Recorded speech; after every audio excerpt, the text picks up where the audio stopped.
பாமக பொதுக்குழுவிலிருந்து வெளியேறிய அன்புமணி ராமதாஸ் பனையூரில் உள்ள அவரது இல்லத்திற்கு சென்றுள்ளார். கட்சி தொண்டர்கள் தன்னை பனையூரில் வந்து சந்திக்கலாம் என அன்புமணி கூறியிருந்த நிலையில் தற்போது பனையூர் அலுவலகம் வெறிச்சோடி காணப்படுகிறது. இதுகுறித்து அங்கிருக்கும் எமது செய்தியாளர் மணிகண்டன் தரும் கூடுதல் தகவலை நேரலையில் கேட்கலாம். மணிகண்டன், வணக்கம். தற்பொழுது பனையூரில் உள்ள பாமக தலைவர் அன்புமணி ராமதாஸ் அலுவலகத்திற்கு அங்கு பொதுமக்கள் கூடியிருக்கிறார்களா? தொடர்பான முழு விவரங்கள் என்ன?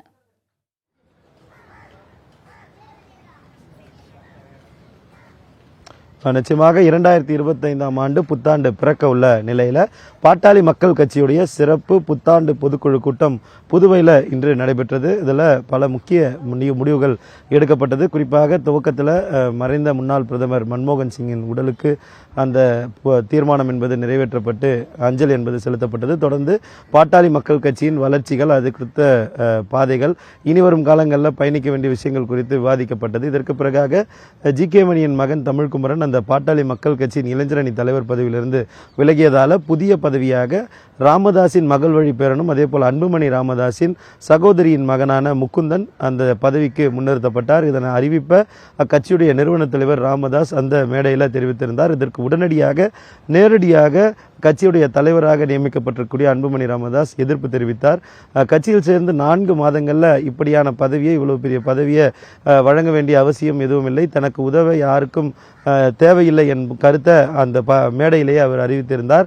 அதனைத் தொடர்ந்து காட்டமாக பேசிய கட்சியுடைய நிறுவன தலைவர் ராமதாஸ், தான் வளர்த்தது தான் இந்த கட்சி, வன்னியர் சங்கத்திற்கு பிறகாக கட்சியும் தான் வளர்த்தார், இந்த எந்த முடிவாக இருந்தாலும் நான் தான் எடுப்பேன், அதற்கு கட்டுப்பட்டு தான் அனைவரும் செயல்பட வேண்டும், கட்டுப்படாதவர்கள் விலகிக் கொள்ளலாம் எனும் கருத்தை அன்புமணி ராமதாஸின் கருத்துக்கு பதிலாக தெரிவித்திருந்தார். உடனடியாக கோபத்தில் மைக்கை வீசிய அன்புமணி ராமதாஸ் உடனடியாக இந்த தீர்மானத்துக்கு நன்றி தெரிவிக்குமாறு ஜி.கே. மணியை அடிப்படையில் ஜி.கே. மணி நன்றி தெரிவிப்பதற்காக அந்த மைக்கை எடுக்கும்போது மீண்டும் மைக்கை வாங்கி இது போன்ற சூழல் உருவாகி இருக்கிறது, தான் தற்போதைக்கு பனையூரில் ஒரு கட்சி புதிய அலுவலகத்தை துவங்கியிருப்பதாகவும், யாராக இருந்தாலும் என்னை அங்கு வந்து சந்திக்க வேண்டும் என்றும் அதற்கான தொலைபேசி எண்ணையும் வெளிப்படுத்திவிட்டு அவர் வெளியேறினார். வெளியேறிய அன்புமணி ராமதாஸ் சூழ்ந்து கொண்ட பாட்டாளி மக்கள் கட்சி நிர்வாகிகள் அன்புமணி ராமதாஸ் வாழ்க என்ற கோஷத்தை எழுப்பியிருந்தனர். குறிப்பாக இந்த சம்பவத்தை தொடர்ந்து கிட்டத்தட்ட பல மாதங்களாகவே பாட்டாளி மக்கள் கட்சியில் நிறுவன தலைவர் என்ற 2 பணிப்போர் என்பது நடந்து வந்ததாகவும், இது அப்பட்டமாக இன்று வெளிப்படையாக வெளிக்கொண்டு வந்திருப்பதாகவும் பாட்டாளி மக்கள் கட்சி வட்டாரங்கள் தெரிவிக்கிறது. ஏற்கனவே நிறுவன தலைவர் பதவிக்கும் உண்டான அதிகாரங்களில் பல்வேறு சிக்கல்கள், நிர்வாகிகள் நியமிப்பதில் சிக்கல்கள், பல்வேறு முடிவுகளை கையெழுத்திடுவதில் சிக்கல்கள் என பல்வேறு பிரச்சனைகள் நிலவி வந்ததாகவும், இந்த பிரச்சனைகள் ஒட்டுமொத்த இந்த பொதுக்குழுவில் அப்பட்டமாக வெளிப்பட்டிருப்பதாகவும் தெரிவிக்கப்படுகிறது. இருந்தபோதிலும் அந்த அறிவுக்கு பிறகாக தொடர்ந்து அங்கிருந்து புறப்பட்டு பனையூர் வந்தடைந்த பாட்டாளி மக்கள் கட்சியுடைய தலைவர் அன்புமணி ராமதாஸ் நேரடியாக அவரது இல்லத்திற்கு வந்திருக்கிறார்.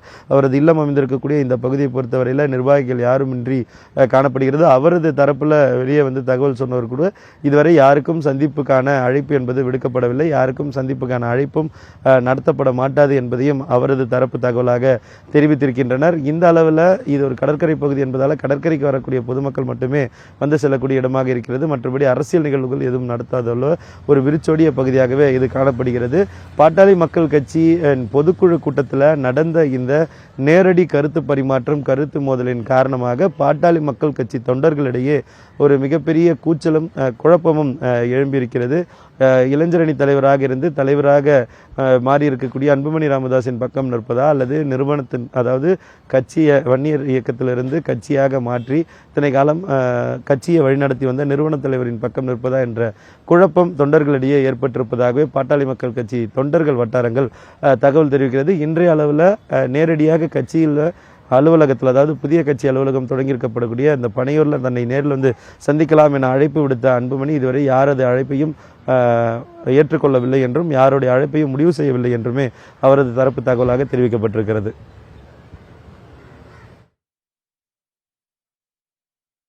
மணிகண்டன், பாமக பொதுக்குழுவில் இன்று ஏற்பட்ட வார்த்தை மோதல் காரணமாக தற்பொழுது தொண்டர்களின் ஆதரவு யார் பக்கம் அதிகமாக காணப்படுகிறது? தொடர்பான முழு விவரங்கள் என்ன?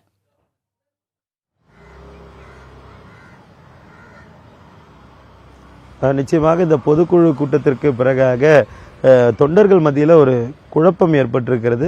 குறிப்பாக குறிப்பிட்டு சொல்ல வேண்டும் என்றால், ஏற்கனவே ஸோ இந்த கட்சிக்கு ஒவ்வொரு கட்சிக்கு உட்பட்ட பைலா என்பது இருக்கும். அந்த அடிப்படையில் பாட்டாளி மக்கள் கட்சிக்கு உட்பட்ட உட்கட்சி விதிகளின் அடிப்படையில் நிறுவன தலைவருக்கென என்னென்ன அதிகாரங்கள் பகிர்ந்தளிக்கப்பட்டிருக்கிறது, அதே போல் கட்சியில் நிறுவன தலைவர், தலைவர், கௌரவ தலைவர் என 3 பதவிகள் இருக்கிறது. கௌரவ தலைவர் என்பது ஒரு கைடன்ஸ் பொறுப்பாக இருந்தாலும் கூட நிறுவன தலைவருக்கும் உண்டான அதிகாரங்கள் இதுவரை தெளிவுபடுத்தவில்லை. அந்த தெளிவு இல்லாததன் காரணமாகத்தான் இதுவரையில் கடந்த சில மாதங்களாக மறைமுகமாக மகன் அப்பாவாக இருந்தாலும் கட்சியில் நிறுவன தலைவர் என்ற பொறுப்புகளுக்கிடையே இருக்கக்கூடிய அதிகாரங்கள் குறித்த பல்வேறு பிரச்சனைகள் கருத்து மோதல்களாக இருந்ததாகவும், அந்த கருத்து மோதல்கள் இன்றைய தினத்தின் அந்த புத்தாண்டு பொதுக்குழு கூட்டத்தில் நேரடியாக வெளிப்படையாக ஏற்பட்டிருப்பதாகவும் தெரிவிக்கின்றனர்.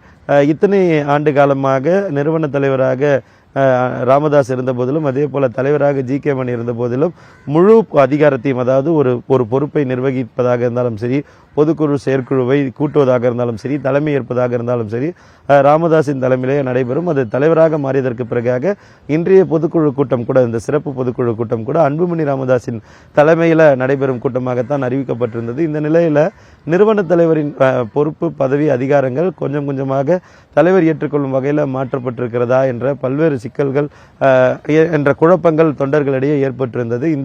இந்த குழப்பங்கள் ஏற்கனவே பனிப்போராக இரு தலைவர்களிடையும், அதாவது நிறுவன தலைவர் ஆகிய 2 பதவி வகிக்கிறவர்களிடையும் ஏற்பட்டிருப்பதாகவும், அதன் வெளிப்பாடாகத்தான் வெளிப்படையாக இந்த பிரச்சனை என்பது இன்றைய பொதுக்குழுவில் ஏற்பட்டிருப்பதாகவும் தெரிவிக்கப்பட்டிருக்கிறது. இருந்தபோதிலும் தொண்டர்கள் ஒரே பக்கமாக நிற்க வேண்டும் என்ற முடிவை ஏற்றிருந்தால் யாருடைய பக்கம் அவர்கள் நிற்கப் போகிறார்கள் என்பது பாட்டாளி மக்கள் கட்சி தொண்டர்களிடையே பலதரப்பட்ட கருத்துக்களால் மாற்றவிடப்பட்டிருக்கிறது.